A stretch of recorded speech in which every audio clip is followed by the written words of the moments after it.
so happy. Look at that. What did you getting to berate you? He called you something. It wasn't very nice. Yeah, I don't appreciate that at all. What is happening, everybody? And welcome to MLB Live Before Lock. I'm back. I was away on vacation last week. And for everybody who's watching our shows and kept watching while I was gone, watched Eric do a show. Appreciate it. But we're back now. We've got baseball and only baseball for a few more days until football starts. We got what? 2 weeks of baseball shows. Then we got football and basketball starting a little bit after that. So that's going to be really exciting. As you guys are here, like the video, subscribe to the YouTube channel. I would also be remiss if I did not shout out Sean V, who, I was really upset about this over the weekend, as was Eric. And I know Eric and Sean, they had, some back and forths, but it wasn't any of it was serious or anything like that. Sean V was a really good dude. I'm sure a lot of you guys know by now that he did pass away over the weekend, suddenly and unexpectedly. So really, really sucks. He was a really good dude to have in the YouTube chat. And in his memory, Eric, every single thing you say today, I will let you know that it was a bad take.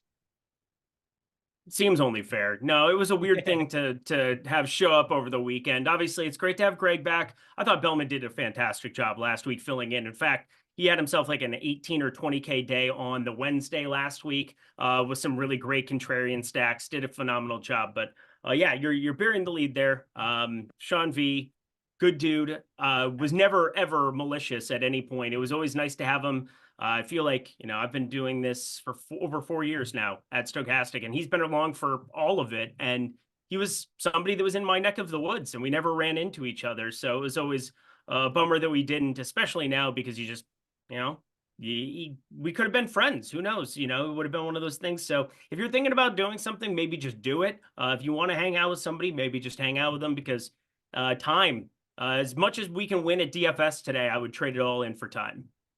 Yeah, and one quick funny story about Sean. So when we launched our Sims tools for MMA this year, I was trying to do more MMA content on the YouTube channel. I do that video, and I was trying to find somebody to do a supplementary MMA video with, just to get some people who are like more acquainted with the MMA space and MMA DFS over to our YouTube channel to help out my video.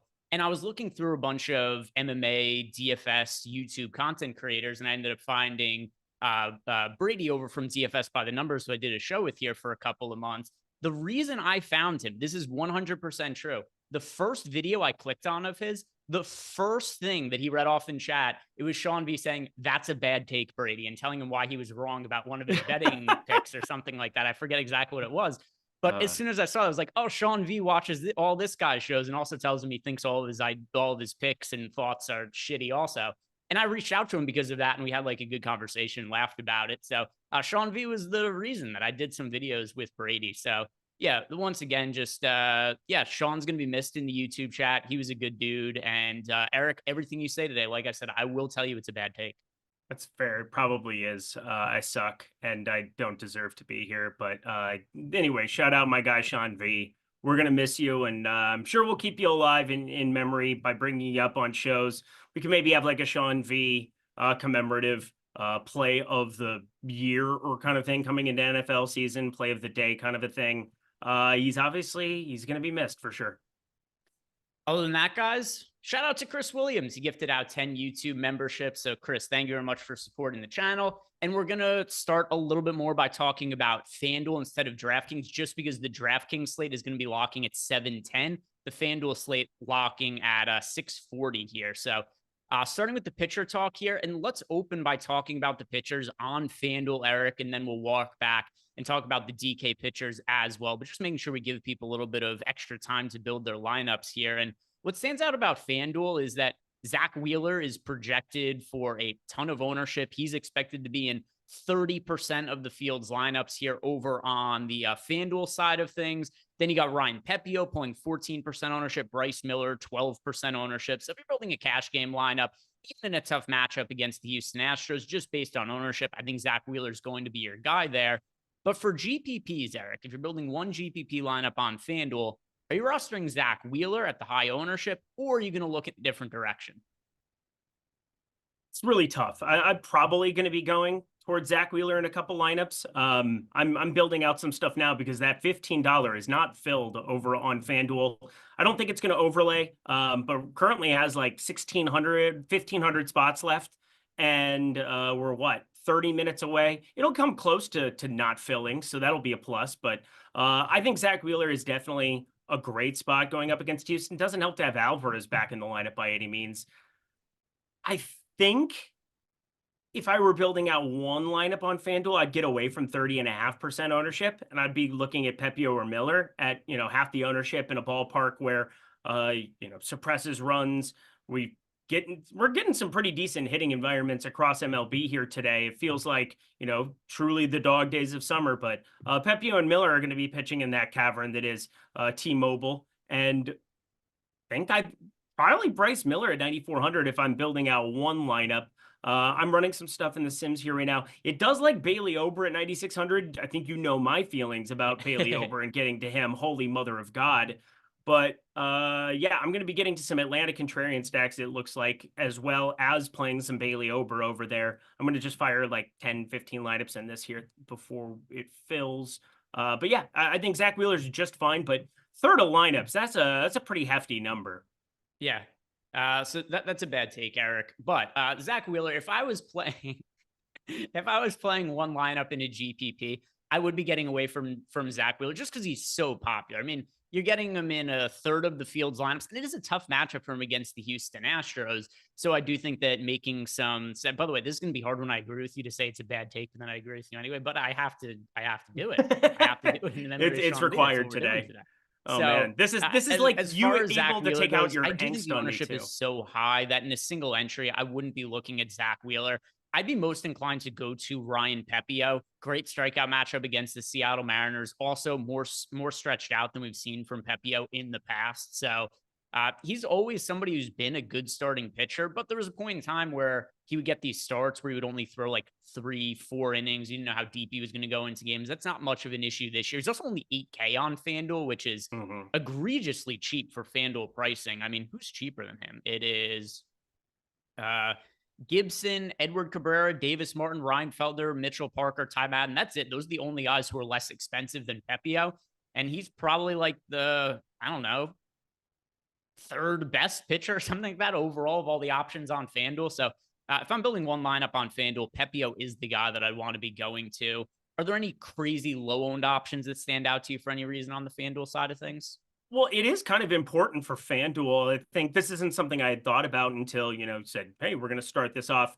If you want to play Miami and you want to play the Yankees, where Aaron Judge is $5,200 over on FanDuel, Soto $4,400, there's a path to be made for like taking some deep shots on the likes of Feldner, but like Ty Madden is at $5,500. Ty Madden's $1,500 cheaper than Mitchell Parker taking on the Yankees. I'll pass there. Ryan Feltner and Coors. And I don't think there's like a crazy pitch count concern. And Ty Madden's $5,500 taking on the White Sox. Do I think he's good by any means? No, you go through some of his stuff in AAA. What, like nearly an 8 ERA, like 1.8 WHIP. But it's a stretched out pitcher over on DK that is at 4K that we'll talk about for sure. I think on FanDuel, even at 5,500, not saying that this is like a crazy likely outcome, but like you want to get to these main bats on today's slate. Like if it's not even the Yankees, you want to get to, Yordan Alvarez is the most contrarian dude you could possibly think of. Kyle Schwarber, Trey Turner, Bryce Harper. You want to get to like some of those stacks along with one of the main stacks in Miami or New York on the FanDuel slate. I think Ty Madden could actually get it done. Yeah, that's a bad take there, Eric. We've got some super chats here to we got some super chats to answer. We got a question in our Discord as well. Mr. Cool Cam wants to know our favorite FanDuel stack, and we usually do save that for later, but once again, just to make sure we get all the FanDuel information out to people with the slates locking at different times.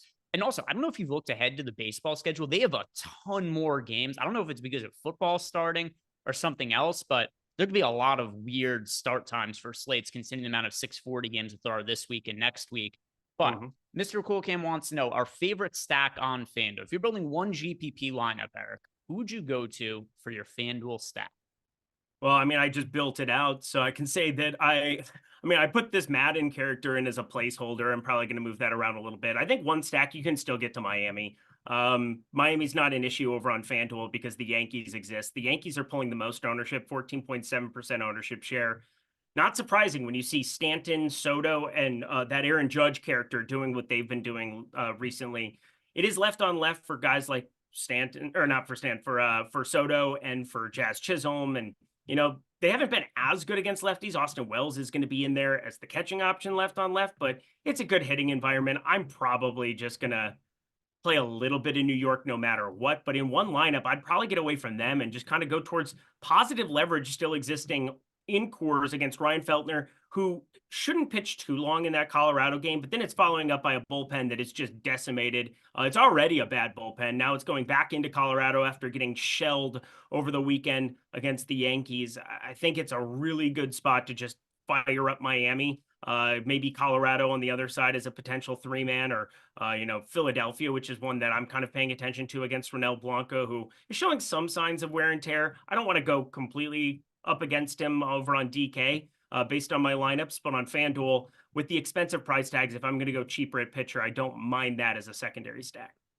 Yeah, I like the Coors Field game quite a bit today. I like both the Marlins as well as the Rockies. I do get a little bit more exposure to the Colorado side, so I'll give them out as my favorite overall stack. I don't think you go wrong with either side of Coors Field. They are the two teams that have the highest odds, being the top scoring teams in our top stacks tool. They're pulling some ownership on FanDuel, but it's nothing crazy. 11.8% for the Marlins, 11.4% to the Rockies. We have the Marlins being positively leveraged. Rockies about fairly owned. I like the Rockies. I like the Marlins as well, but I'll give the Rockies out there for Mr. Cool Cam. And then if we go to our super chats here, we've got Jorge Jacomi gifted out 50 YouTube memberships. So Jorge, thank you for supporting the channel. Appreciate that a whole bunch. And then Sean Jeezy has left us a super chat. He says, hello, friends. First, RIP to Sean V. Really sad to hear the news. He will be missed. Oh, one other thing also.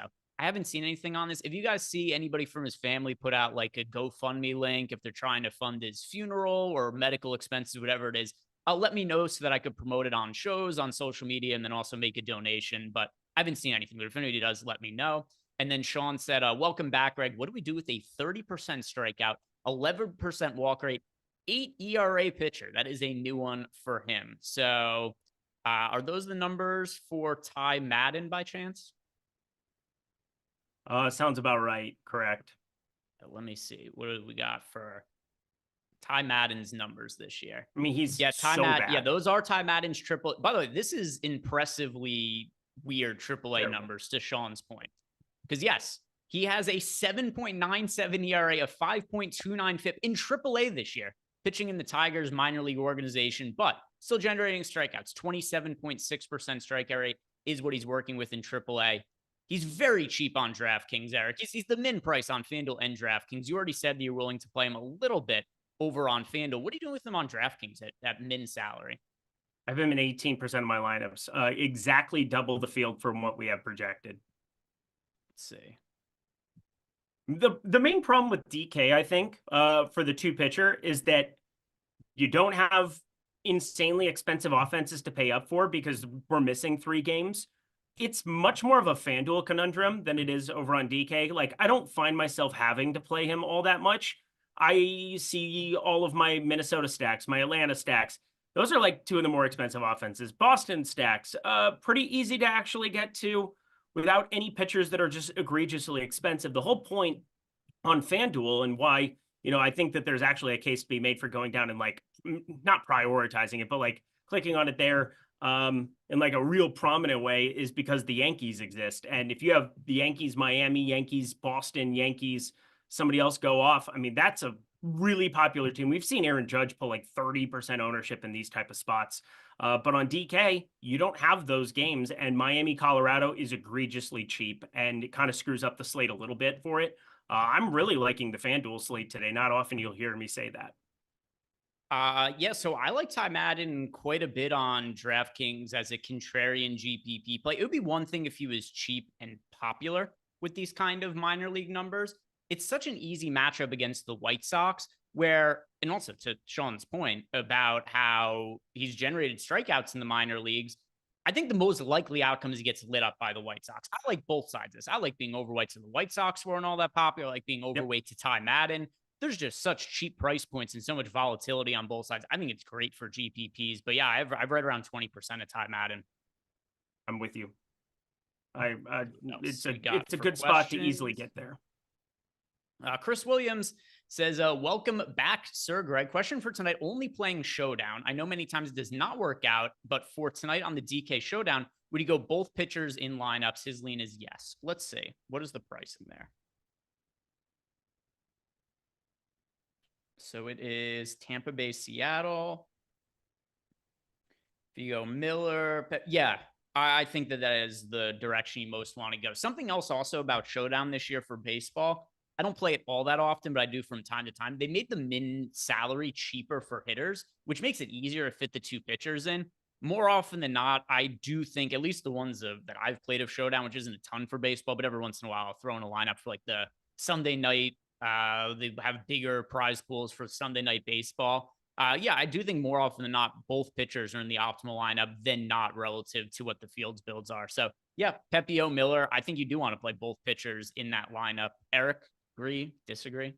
Agree, but then that's a terrible take, Eric. I'll just it's a terrible first. take, Eric. So I've really walked myself into a corner because you agree with me, and then I have to say that it's bad, but it's the only way. That's how we have to do the show. Probably the most accurate way of representing our shows.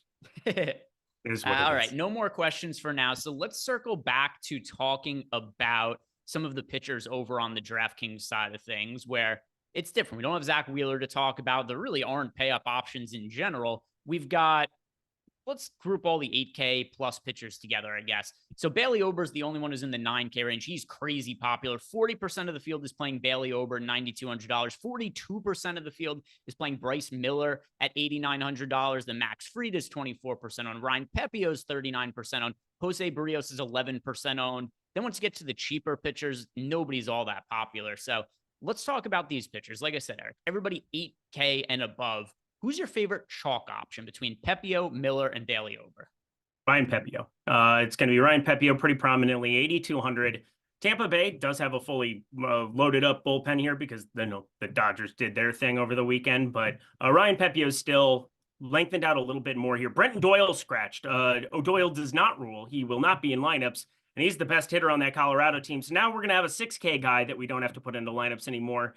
Ryan Pepio, maybe less of like a needing for the salary, but like regardless, I think he's the best option amongst the chalky pieces up here. Bryce Miller, 8,900. I feel all right about it, but I think Ryan Pepio is a better pitcher, and I think it's a better strikeout matchup. Well, it's pretty equal apples to apples here since the All-Star break. Tampa Bay is striking out a metric ton as well.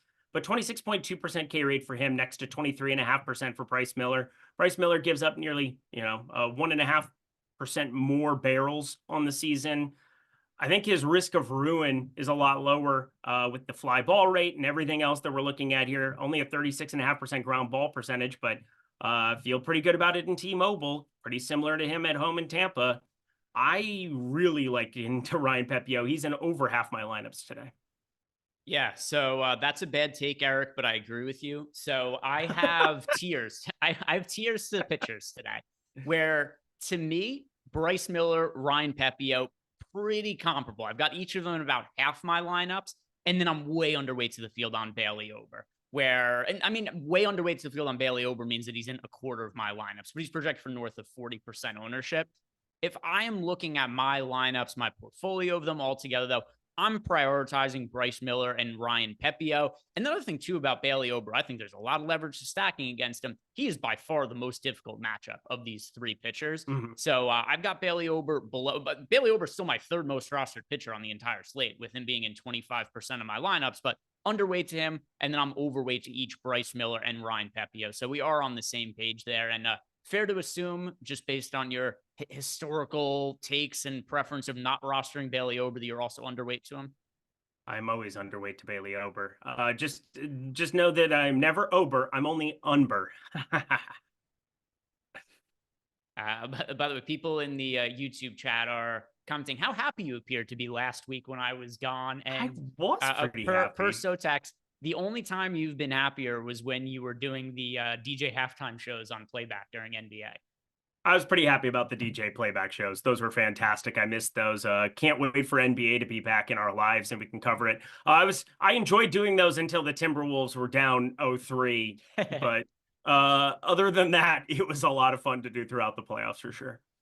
We've got a new lineup here for the Rockies. I'm trying to figure out who's in the lineup now that wasn't before. I'll tell you in a second if I pull it up here because yeah, I was gonna prioritize whoever it is. JK was Shunk. in the lineup. Shunk is batting ninth, and now they're just having Hilliard back. Before. Nolan It's Jones. Hilliard. Sam Hilliard. Oh, Sam Hilliard. Duh. All right, so Hilliard added to the lineup. Sucks. What is his You price? jackass. He's terrible. He's What's so his cheap, price, isn't he? though? Yeah, 3,600 on DK. I've got FanDuel, I think I saw. I've got a moderate take about this. I think Edward Cabrera warrants a little bit more Sure does. consideration now. Sure does. He was already going to be somebody that when we got there, I'm going to be overweight to Edward Cabrera. Did you see his strikeout prop today? I did not. It's funny. There's a lot of parallels between Edward Cabrera and Ty Madden, who we talked about before, in terms of a guy who sucks, gives up a lot of runs, but also generates strikeouts. It's why, if you remember, one of the last shows that we did before I went away, we had Edward Cabrera was a pitcher, and he was like crazy chalky against the Philadelphia Phillies. So we were stacking against him in that spot, and it was an outing that didn't go well for Edward Cabrera. I think this is another spot that's going to make sense to play both sides of. You certainly want him. He's pitching in Coors Field. It makes sense to be stacking against Edward Cabrera, but he's not popular. Only pulling around 10% ownership. His matchup just got easier because Doyle's out of the lineup. He generates a lot of strikeouts. It's a matchup that is easy, the team at least, that he's facing in the Colorado Rockies. The problem, though, is that he's pitching in Coors Field. But I currently had just under 20% of Edward Cabrera in my lineups. I think that's probably going to go up a little bit now. And he's my favorite contrarian pitcher now that Doyle is out of the picture. Yeah, he was already going to be, because I've got north of 25% of him in my lineups as it is right now. He was at 11.4%. I'm actually the second most leveraged to him. I have over 55% Ryan Pepio. And then I had Bryce Miller that I was sitting right around the field on. Bailey Ober, I'm way under on. I've got him in 16% of lineups. Max Fried in 14% of lineups. And then it became almost zero Jose Barrios. And then Edward Cabrera is just eating up ownership. He's going to eat up more than like 27, 28% ownership now for me. He's got to be just, I mean, it's a great spot. I also think you want to be betting his over 5.5 strikeouts right now.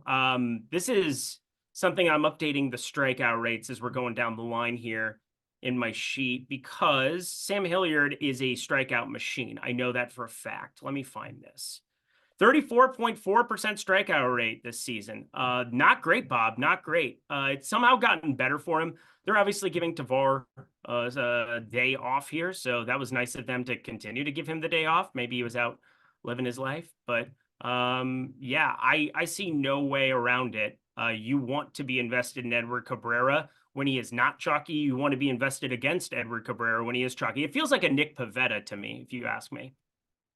I have his numbers pulled up now. Sam Hilliard for his career, because, you know, we're just on the, and I've never looked up Sam Hilliard's numbers because why the fuck would you ever look up Sam Hilliard's career numbers? Strikeout machine.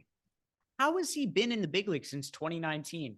Not only that, he was on the Rockies and was dog shit on the Rockies from 2019 through 2022. In fact, in 2022, he had a 46 WRC plus for the Rockies. So they let him go. He goes to the Braves.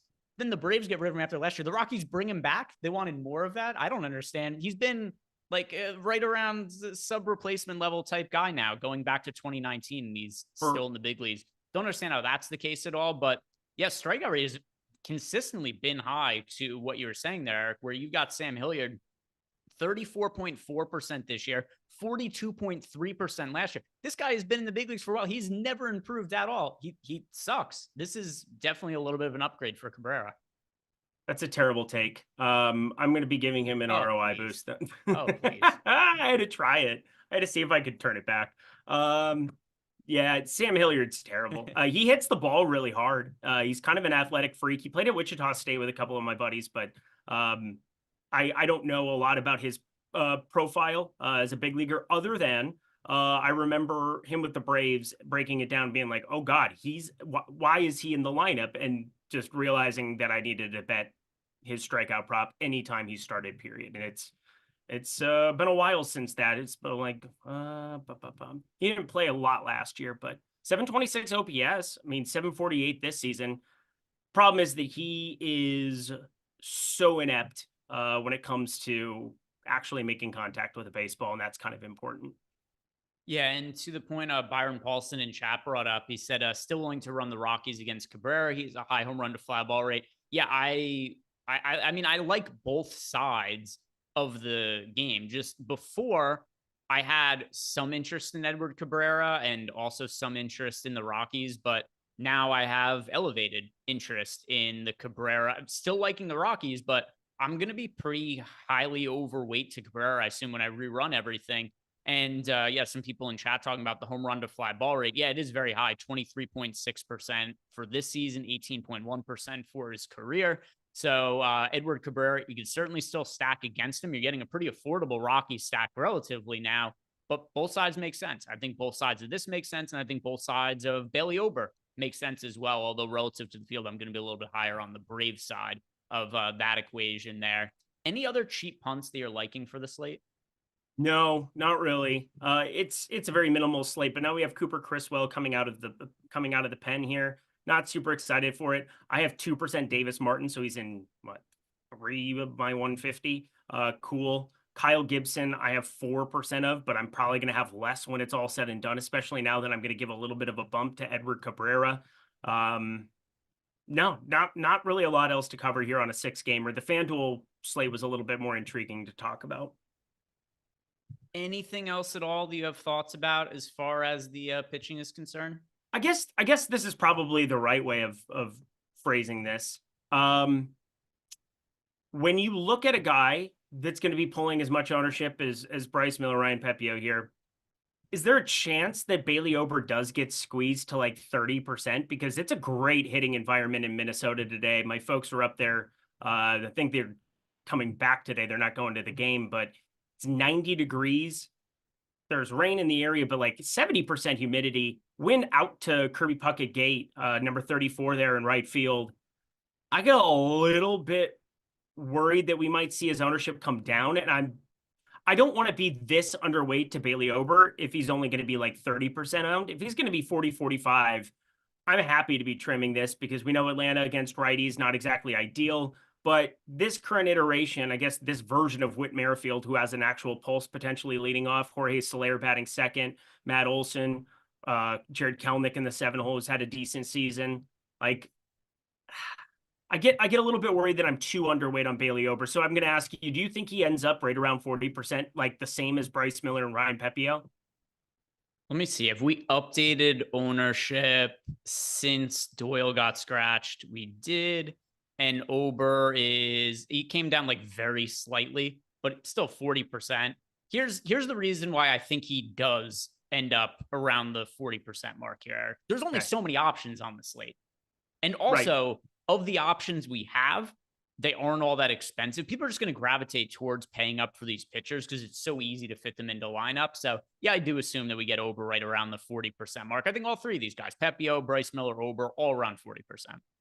Okay, if that's the case, then I'm pretty comfortable just rolling with it here. I'm going to be less than half the field on Bailey Ober in some capacity when it's all said and done. He's at the top of our top 2 percentage, but the 4.2 opposition total, and in single entry, I think I'm probably going to stack up Atlanta, but we'll get there.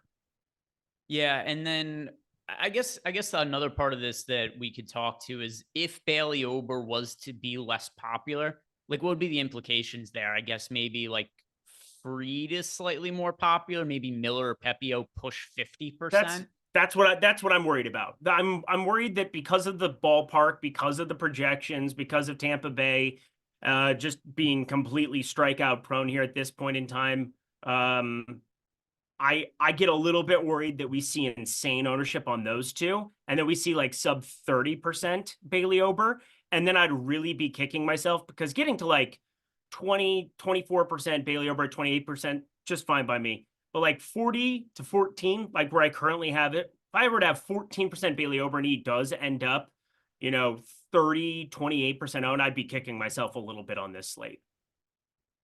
Any other final thoughts? I know I've asked you this 3 times now, Yeah, but I know, but you're getting back in the rhythm of doing the thing. I'm well, so you've pretty come up with other thoughts the times I've asked you, so I just Well, feel I know, and inclined to ask. we have a 30 minutes to fill still here, my friend. But I am looking at Edward Cabrera as a much better option. Brendan Doyle's been having a phenomenal season. There's a reason that he was $6,000 on DraftKings today. He's been a very bright spot in a very dim world out there in Colorado.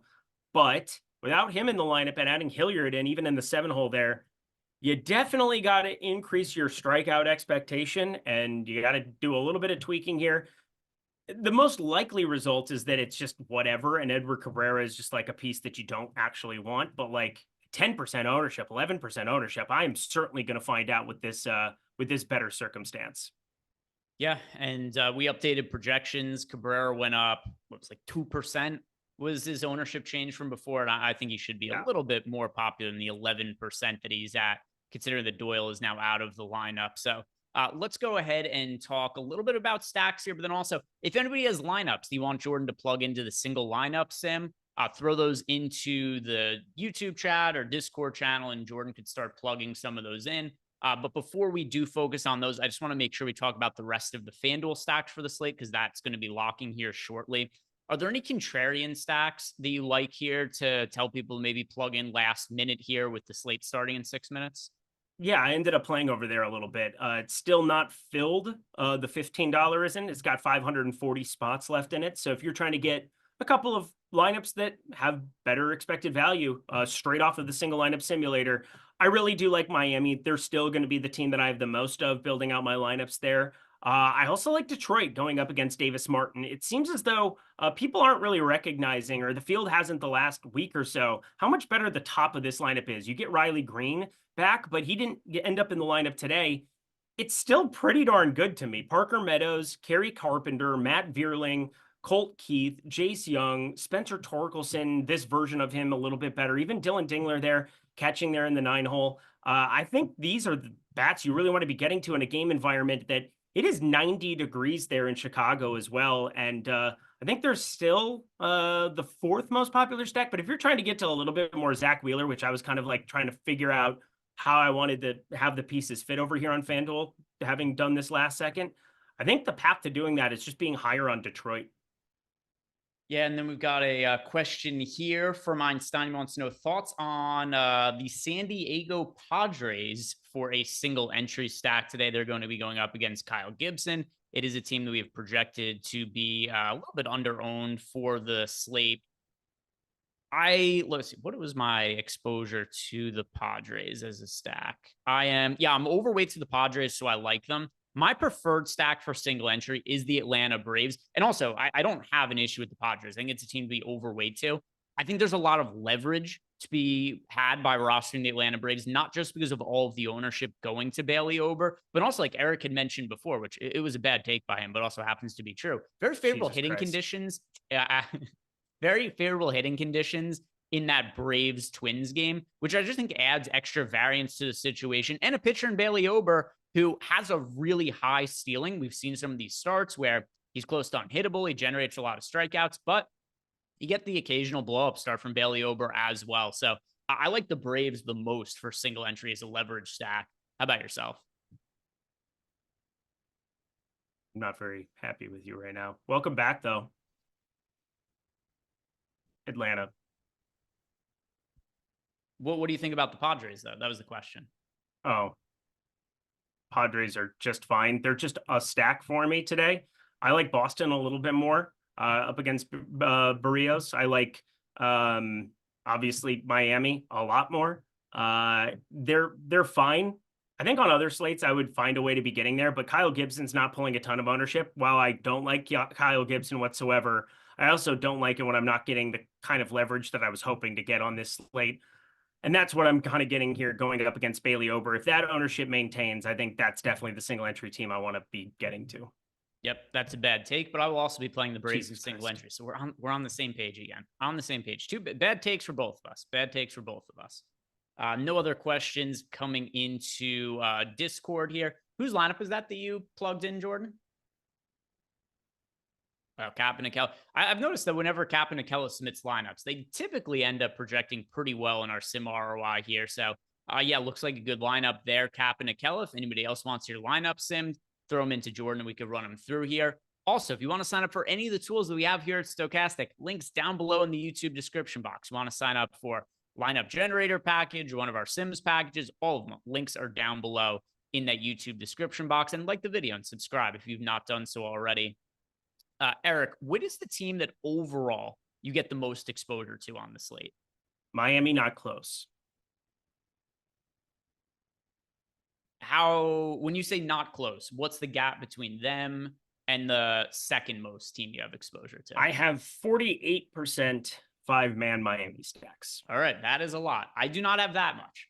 I am over with the two teams I have the most of, though, are the Colorado. Actually, I'm rostering the shittiest offenses ever today. Here are the three teams I have the most exposure to, which is probably the same for you, or at least something similar. But as of right now, and I'm going to have to rerun stuff for Doyle being out, which maybe change the Rockies a little bit. But as of right now, the three teams I have the most exposure to as a stack are the Colorado Rockies, the Miami Marlins, and the Chicago White Sox. Not and great, I think there's Bob. a very justifiable case for all three. Oh, it's just so good. I do love these kind of slates because here's what I'm basically doing is I'm playing a lot of those teams that you just brought up. I'm just rotating around a lot of Miami pieces that I'm a little surprised that we're kind of getting these kind of discounts. Like you go to the data hub over in the Sims tool and you look through some of the ownership just at a glance. And I was expecting to see like, oh, looking at the catcher position. Oh, we're going to have Nick Fortes. He's going to be way up there. And it's like, no, he's 1, 2, 3, 4, 5, 6 down. And in terms of ownership, we've got Jake Rogers pulling more. We've got Alejandro Kirk pulling more. We've got Ivan Herrera pulling more. We got Sean Murphy pulling more. So it's like, all right, so he's like 5th, 6th down in terms of our ownership there. Jake Berger's pulling a ton of ownership. I think that makes sense. Connor Norby's pulling a ton of ownership. But like there are these random hitters throughout this entire Miami lineup that just have no ownership coming in on them. And I'm just going to get to a ton of those guys and piece them around some of the big boppers elsewhere. I mean, Kerry Carpenter and like some of the Detroit guys that I brought up for FanDuel, they're more popular on DK. And so it's not as advantageous over there as I'm kind of like comparing them, but I still think you want to be getting to some Kerry Carpenter in some capacity at 18, 19% ownership. And as I'm looking at some of these lineups that I'm simming out, it would appear that playing a bunch of 5-man Miamis and then wrapping around some of these other pieces, especially now that I'm higher on Cabrera, I'm higher on this 4K crapper, I'm higher on, the two main pitchers on this slate as well. But I just think it's so easy to get to Miami. They're so cheap and they shouldn't be. And all these other game environments look awesome. And we have these salary savers, but less necessary on a slate here where, again, the Bailey Ober, his ownership, like this is going to be the make or break spot for me in that game. Like I like Atlanta a lot and I'm underweight on Bailey Ober and it feels like the field is kind of flip-flop those two. Outside of that, I'm going to just be jamming a lot of Miami, getting to around the on a couple of other stacks and kind of living with the result of it. But is there anything you're seeing that you're just doing in a drastic regard? Because like for me, I find Miami way too cheap for this situation. So one thing that's interesting, if you've refreshed our ownership since the scratch of Brenton Doyle, the ownership has now come down a good amount on the Rockies and gone up on the Marlins. So the Marlins are still clearly a good team to be rostering. I'm very concerned about their ownership in single entry now. They're projected for 14% ownership as a team in large field GPPs. If I remember correctly, it was around 11% at the start of the show. The individual hitters could be around 30% owned for single entry. So that's not a scenario I want to be playing anymore. Great for large field GPPs. I know you said that they're in, what was it, like half of your lineups. Would you be hesitant to play them in a single entry though? I don't think so. Again, this is going to be very nuanced. Like I'm changing some stuff here, trying to get everything accounted for in this Colorado lineup without Doyle in there. I think so. I think the big problem I have is every bat I want to get to is having some type of ownership here. I mean, Cabrera gives up so much hard hits. It's that same thing that we talked about for Philly, except for everybody wanted to play Cabrera there too. And now I don't think we get that same situation today in Coors Field, but he has a 5.5 strikeout prop juice towards the over. I think I'm still going to side with the Cabrera side, but in single entry, I don't hate the idea of Colorado if this ownership maintains.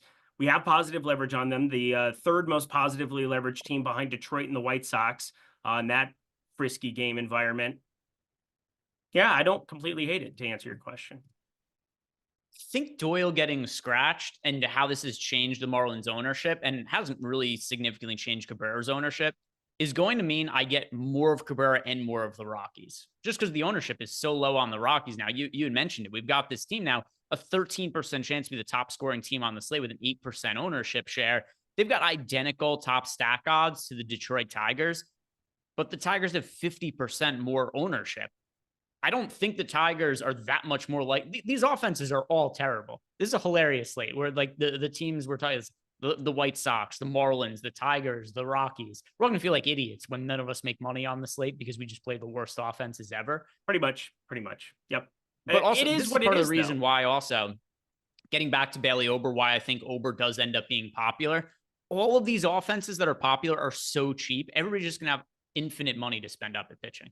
Yeah, this is definitely a great slate. I mean, I'm going through some of my lineups, 2,200 on the table, 2,600 on the table. I'm definitely going to be doing that today on a 6-game slate with these particular game environments. Because if you hit on the right one, I mean, pitching salary doesn't mean shit to me today. I mean, we've got a 4K guy. We have Edward Cabrera at 6,200. We've talked about ad nauseum. You have Randy Vasquez, who's in nobody's lineups. I don't even know why I just said his name. Ryan Pepio, like, he's 8,200. He's underpriced. Bailey Ober has great strikeout stuff, no doubt about it. Tough game environment, tough matchup still. I mean, nobody over 9,200. No Shohei Ohtani or Aaron Judge to pay up for as a one-off. No expensive offense in Coors Field. Like, you can do whatever you want. So yeah, leaving salary on the table is not just something that I'm thinking about doing, something that I will be doing. Any other offenses that are important to you for tonight's slate? Boston. I hate Jose Barrios. He kind of goes in the same bucket as pretty much anybody that we just talked about there, where I really want to be getting to some of these pieces. 195 ISO against lefties, 153 ISO against righties, but a 195 expected ISO against righties. He gives up power to both sides. It's a game environment that Boston just, well, not Boston, Toronto just tried to win with bullpen, and they did win with a bullpen there. Boston was able to eat up a lot of innings with Nick Pivetta. That was very nice of him to do. I think no matter if it goes well or poorly, Toronto is basically rolling out Barrios no matter what for a pretty long stead here. He's pitched at least 7 innings in 3 straight. He's pitched pretty well in those, but still, I think it's a team in Boston against right-handed pitching. They just continue to show it time and time again. They're top 3 in baseball over the last 14 days in WRC plus against them, 127 WRC plus. They get Tristan Cassis back into your lives. Wilyer Abreu lefty, Rafael Devers lefty, and they just went 1, 2, 3, 4 right off the bat here against righties, and they're going to continue to do that. They're just saying, all right, we'll go for it. You have a 2K catcher in Mickey Gasper who hasn't showed out yet, but seems like he'll be decent enough. Yeah, give me Boston as well. So that's a bad take, Eric, but I actually disagree with you this time. This isn't going to be me saying that it's good. A bad take. So I don't think it's a bad spot per se for Boston against Jose Barrios.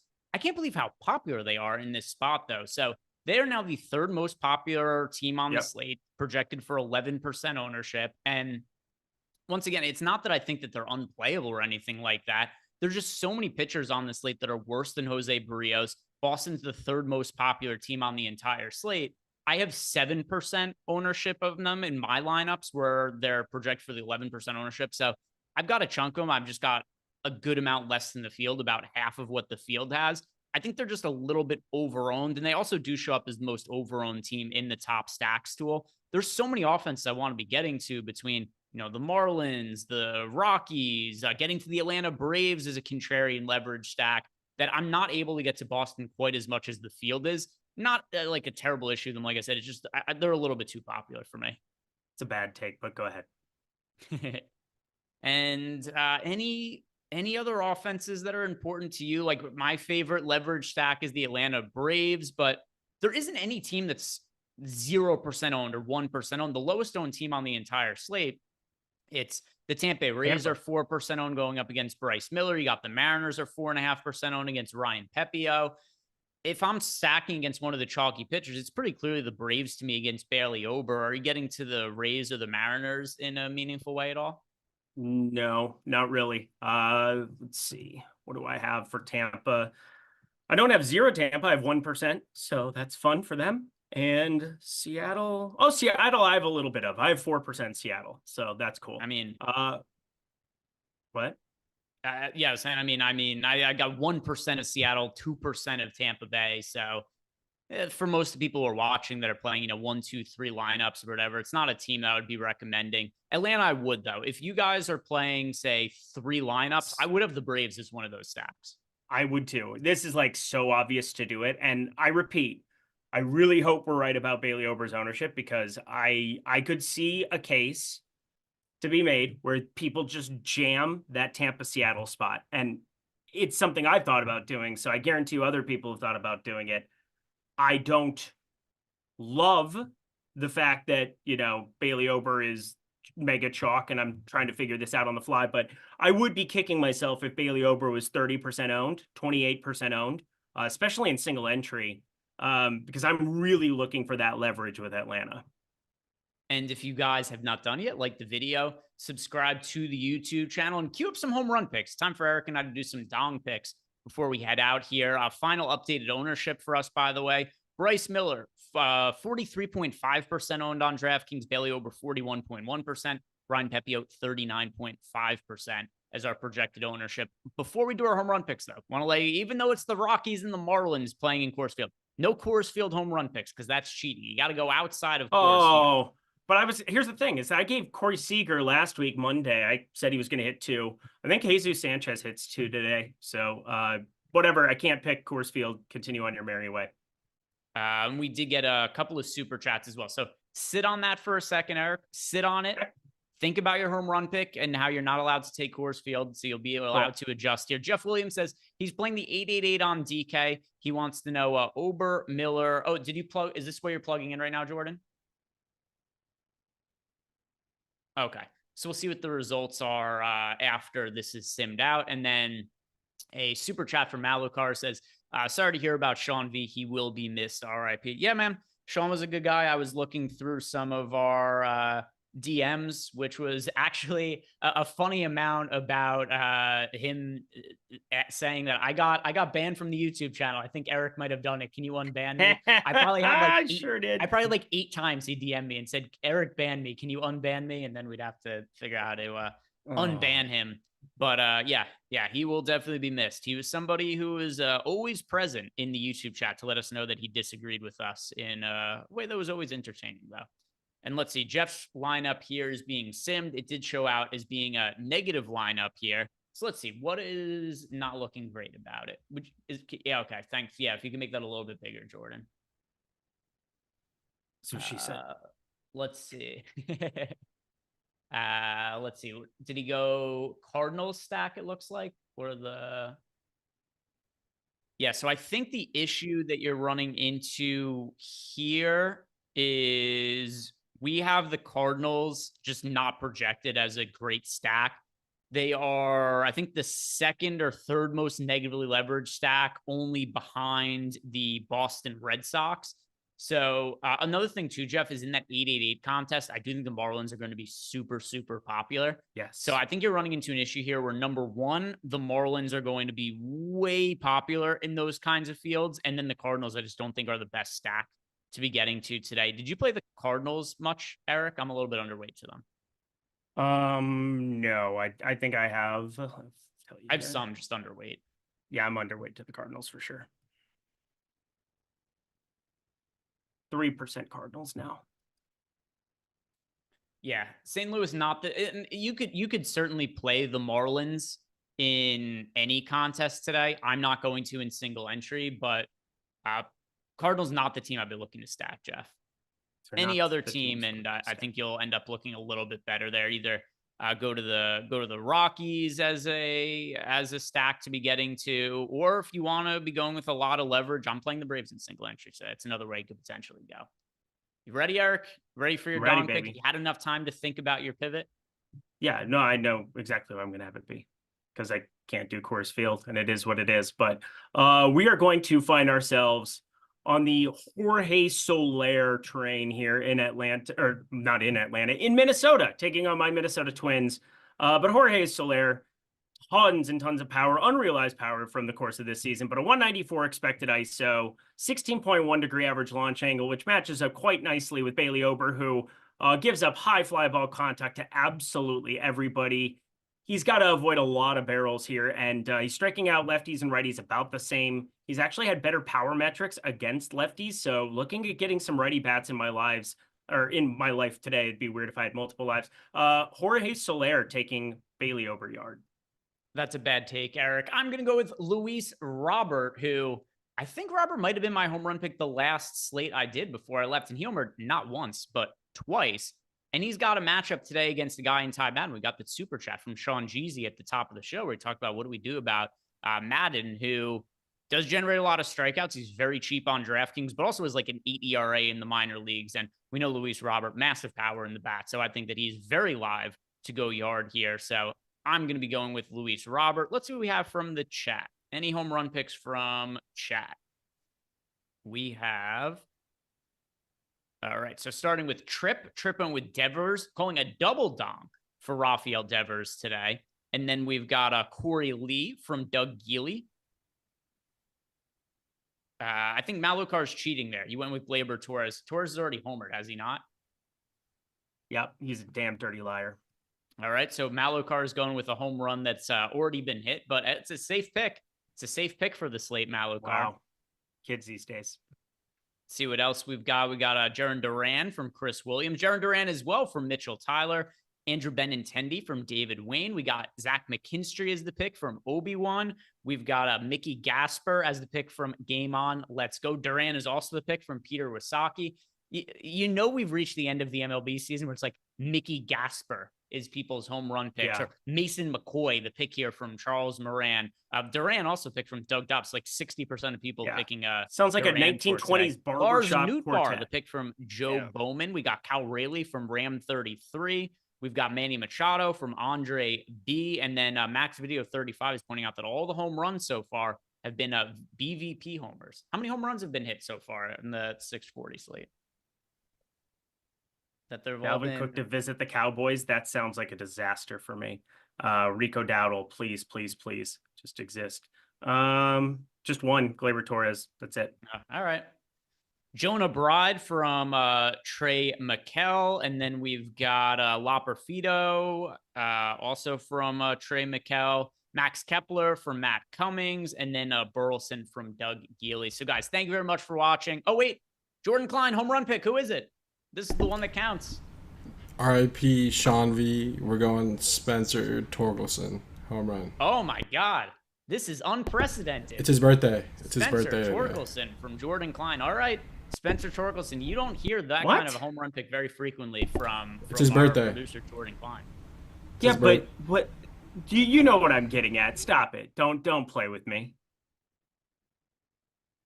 Jordan, explanation?